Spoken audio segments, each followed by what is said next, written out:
Stepsister stole my fiance and sent me postcards rubbing it in. Now they're broke and begging me for a job at the family business she was supposed to inherit.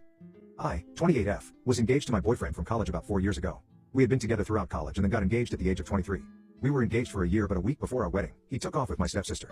My ex-fiancé Greg, 28M, and my stepsister Melissa, 28F, eloped a week before we were supposed to get married and left nothing but a letter for me, where Greg mentioned that he had started an affair with Melissa a couple of months after we got engaged, and had realized that he couldn't get married to me because that would be unfair to both of us and also to Melissa because they were the ones actually in love. He said that he believed that the universe had just used me to lead him to his true love, so he couldn't be with me anymore and cheat us all out of a happy future by marrying me. And that was it. They ran away and I didn't see them again until recently. Greg's parents covered the entire cost of the wedding and I didn't have to pay anything because they were so embarrassed by what their son had pulled. But that was pretty much the last interaction that I had with his family since we had nothing more left to talk about.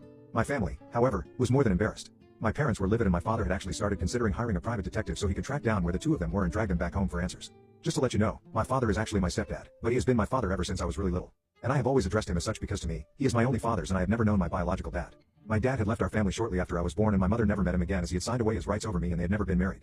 She then married my father when I was 8 years old. Melissa and I used to go to the same school and that's how our parents met each other, but for some reason, Melissa decided that she didn't like me and then went on to treat me badly for the next couple of years. She was a bully in the truest sense of the word and she and her friends would constantly pick on me when we were at school. It didn't even stop when we got home and she would just keep looking for opportunities to make me feel bad. I did complain to my parents several times and they tried to reprimand her, but it was just not enough. And she wasn't even scared of our parents, so she continued to bully me and my years in school were a total nightmare because of her and all her cronies. Just like my dad was not in the picture, Melissa's mom wasn't around either. But that was because her mother had passed away a few years after she was born. Her mother had passed away in the middle of the night from an epileptic episode. So anytime that my mother tried to discipline her, she would tell her that she had no right to school her because she wasn't her real mom. And my father did try to get her to stop bullying me, but it didn't work because she just wasn't scared of anything. They had tried everything from scolding her to trying to talk to her nicely, but nothing ever got her to stop picking on me. Occasionally they would even threaten to send her away and she would dare them to do it because she knew that they were all empty threats. And that was just her in middle school, so with time, she only got much worse. By the time we were in high school, she had already taken up a bunch of bad habits and was pretty much a juvenile delinquent. She had started smoking and would occasionally sneak out of the house to go drinking with her friends, who were just as bad as her. It wasn't until she got arrested with her friends one night for breaking into somebody's house while drunk that our parents finally decided to send her away and get her the help that she obviously needed. After a few weeks of begging and protesting, my parents finally got her to go to a rehabilitation center for troubled teens. She wasn't happy about it, but my father had been very firm and had said that if she wanted to live with us and be a part of this family, then she would have to get better. Because he couldn't allow this behavior to go on and let her trouble everybody else since she was becoming a menace to society. She left in our sophomore year and didn't come back until we had already graduated since she had enrolled in a school near the rehab center and was living with her aunt.